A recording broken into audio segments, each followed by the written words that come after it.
Hello everybody, my name is Dave Partner. I want to use this video to discuss with you the difference between how the rich people raise their kids and how the poor people raise their kids. You see, poor people treat their kids as properties that can be kept and maintained until they grow to the age of being able to go out and fend for themselves. But the approach that the rich people take is different. See, the rich people see their kids as investments. And these investments must be treated like business investments and handled properly so that they will yield returns when they are able to go out and fend for themselves. Before I proceed, I want to encourage you to like and share this video and subscribe to my YouTube channel and follow me on Instagram so you can get my other videos when next I make videos. Now back to the matter.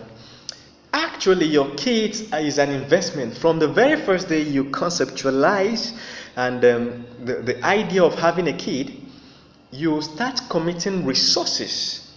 That is a part of yourself start going into the production of that child. So you conceptualize that you need a kid, you start working towards getting a spouse, and then working towards building a home, and eventually conceiving the kid. You understand? All these things are taking your financial resources, mental resources, and time. As a human that will die someday, it's taking a large part of your life.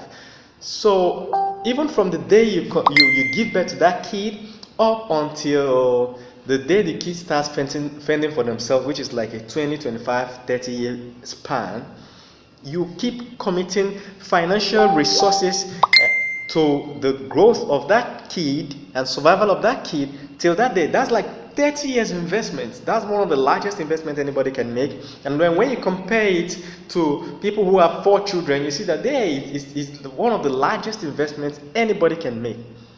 Now, if you don't treat it as the investment which it is, you end up having a kid who is not able to fend for themselves properly and fend for you. So the rich people understand this. So the way they raise their kids is different. When the kid is growing up, they raise the kid to have specific high value skills. So the kid grows up, by the time they get to 15, 20, they are already very good in something. They said Bill Gates started programming at the age of 4. Same thing with Mark Zuckerberg. Same thing with Elon Musk. He wasn't programming, but his father taught him a lot about physics and engineering as a small kid. And so many of these people, even the athletes you see, they started practicing as kids. You understand? So by the time they are getting to that age, they are already very good at it.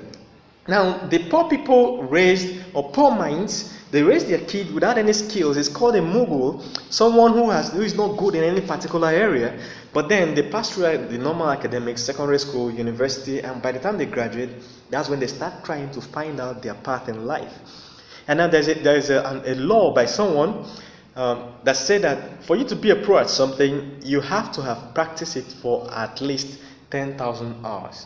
Now, when you try to split that 10,000 hours and mix it with different activities in a day, you see that it will take you at least 5 years, 10 years to actually practice something enough to be a pro at it, to cover your 10,000 hours. So the rich people know this, so they start training their kids from a very tender age of 3, 4, and by the time the kid is getting to 15 years, the kid is already very good in something. And a high value skill. You see kids growing up becoming rappers at the age of 15. You see kids becoming very good athletes at the age of 15. You see kids becoming very good with music and multilingual, a whole lot of stuff at the age of 15 because they have spent like 10 years practicing something. You understand? But then poor kids don't do anything. They don't know nothing. They're not good at anything until they finish university. And here is it. It is not even sometimes, though, it's not more costly to train a kid to have an extra skill. Because if you are already good at something as an adult, which I believe you should be good at least at something, for instance, you are working as an accountant, which means you understand mathematics very well, or you are working as a teacher, or as you are very good with sports or music, you already have some skills.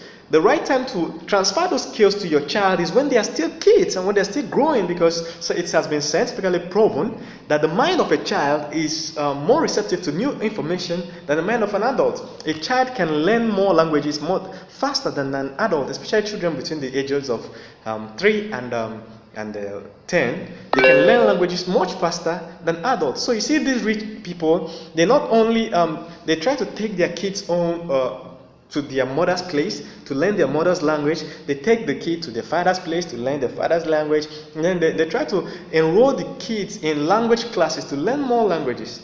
You understand? So when this kid is already growing up, they have a lot of places they can live in because they already understand the languages, and it provides more opportunities for them when they put it on their CV. And you see kids growing up to be very good musicians. So if they choose in life to enter the path of music, they can perform well already. They don't need extra practice just like that because they already have it in them.